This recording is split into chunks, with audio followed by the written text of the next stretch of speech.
السلام علیکم ورحمۃ اللہ وبرکاتہ نحمدہ ونصلی علی رسولہ الکریم اما بعد فاعوذ باللہ من الشیطان الرجیم بسم اللہ الرحمن الرحیم ثم تولیتم من بعد ذلک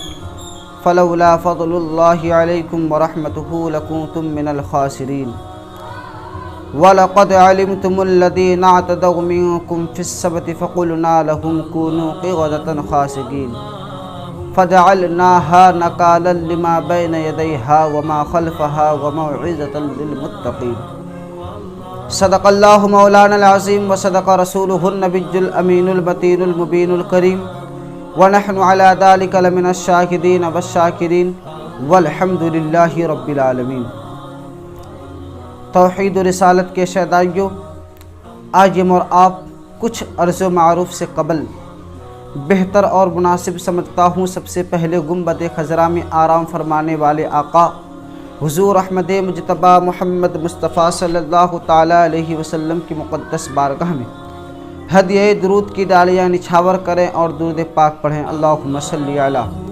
سیدنا شفیعنا مولانا محمد وبارک وسلم صلاۃ و سلام علیک یا رسول اللہ صلی اللہ تعالیٰ علیہ وسلم۔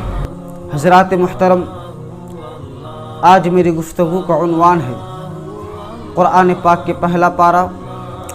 سورہ بقرہ کی آیت نمبر 64، 65، 66،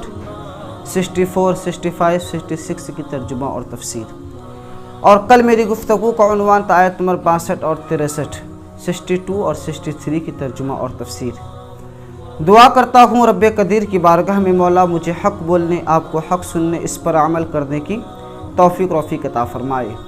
حضرات محترم، اللہ رب العزت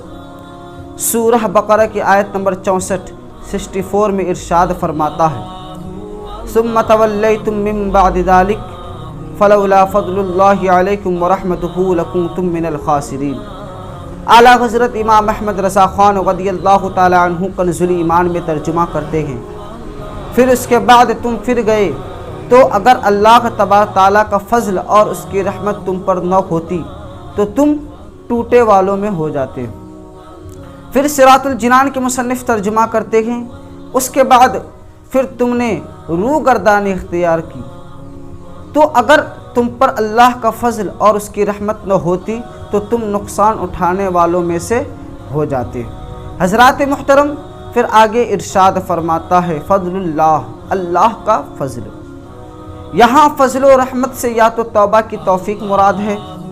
کہ انہیں توبہ کی توفیق مل گئی، اور یا عذاب کو مؤخر کرنا مراد ہے،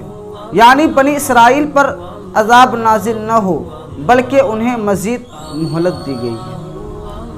ایک قول یہ ہے کہ فضل الہی اور رحمت حق سے حضور اقدس صلی اللہ تعالی وسلم کی ذات پاک مراد ہے، اور معنی یہ ہے کہ اگر تمہیں خاتم المرسلین صلی اللہ تعالی علیہ وسلم کے وجود کی دولت نہ ملتی اور آپ صلی اللہ علیہ وسلم کی ہدایت نصیب نہ ہوتی تو تمہارا انجام ہلاک و خسران ہوتا۔ اس سے معلوم ہوا کہ حضور اقدس صلی اللہ تعالی وسلم مخلوق پر اللہ تبارک تعالیٰ کا فضل بھی ہے اور رحمت بھی ہے۔ پھر آیت نمبر 65 میں ارشاد فرماتا ہے وَلَقَدْ عَلِمْتُمُ الَّذِينَ اعْتَدَوْا مِنْكُمْ فِي السَّبْتِ فَقُلْنَا لَهُمْ كُونُوا قِرَدَةً خَاسِئِينَ۔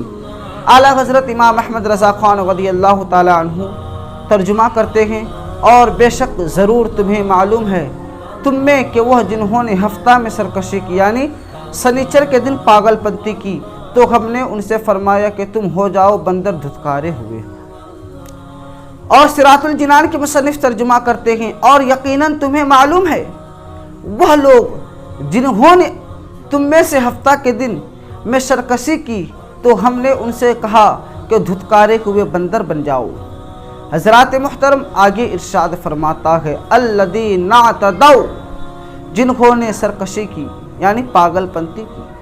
شہر ایلا میں بنی اسرائیل آباد تھے، انہیں حکم تھا کہ ہفتہ کے دن عبادت کے لیے خاص کر دیں، جیسے ہم لوگوں کا جمعہ کے دن عبادت کے لیے خاص دن ہے اور ان لوگوں کا سنیچر کے دن خاص دن تھا،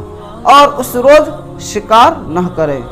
اور دنیاوی مشاغل کو ترک کر دیں، یعنی دنیا کا کام جتنا تھا ان کو چھوڑ دیں اور سنیچر کے دن صرف عبادت کریں۔ ان کے ایک گروہ نے یعنی ایک جماعت نے یہ چال چلی کہ وہ جمعہ کے دن شام کے وقت دریا کے کنارے بہت سے گڑھے کھودتے اور ہفتہ کے دن ان گڑھوں تک نالیاں بناتے جن کے ذریعے پانی کے ساتھ آ کر مچھلیاں گڑھوں میں قید ہو جاتی، اور اتوار کے دن انہیں نکالتے اور کہتے کہ ہم مچھلی کو پانی سے ہفتے کے دن تو نہیں نکالتے۔ یہ کہہ کر وہ اپنے دل کو تسلی دے لیتے۔ 40 یا 70 سال تک ان کا یہی عمل رہا، اور جب حضرت داؤد علیہ السلام کی نبوت کا زمانہ آیا تو آپ علیہ السلام نے انہیں اس سے منع فرمایا اور ارشاد فرمایا کہ قید کرنا ہی شکار ہے جو تم ہفتے کو کر رہے ہو۔ جب وہ باز نہ آئے تو آپ علیہ السلام نے ان پر لعنت فرمائی اور اللہ تعالیٰ نے انہیں بندروں کی شکل میں مسخ کر دیا۔ بعض مفسرین نے فرمایا کہ نوجوان بندروں کی شکل میں اور بوڑھے خنزیروں یعنی سوروں کی شکل میں مسخ ہو گئے۔ ان کی عقل اور حواس تو باقی رہے مگر قوت گویائی زائل ہو گئی اور بدنوں سے بدبو نکلنے لگی، اور وہ اپنے اس حال پر روتے رہے یہاں تک کہ 3 دن میں سب ہلاک ہو گئے، ان کی نسل باقی نہ رہی، اور یہ لوگ 70,000 کے قریب تھے۔ حضرات محترم، اس واقعہ کی مزید تفصیل سورہ اعراف کی آیت نمبر 163 تا 166 میں آئے گی، اور ہمارے ساتھ آپ بنے رہیں گے تو انشاءاللہ وہ واقعات مکمل آپ کو سننے ملے گا۔ یاد رہے کہ حکم شرعی کو باطل کرنے کے لیے حیلہ کرنا حرام ہے،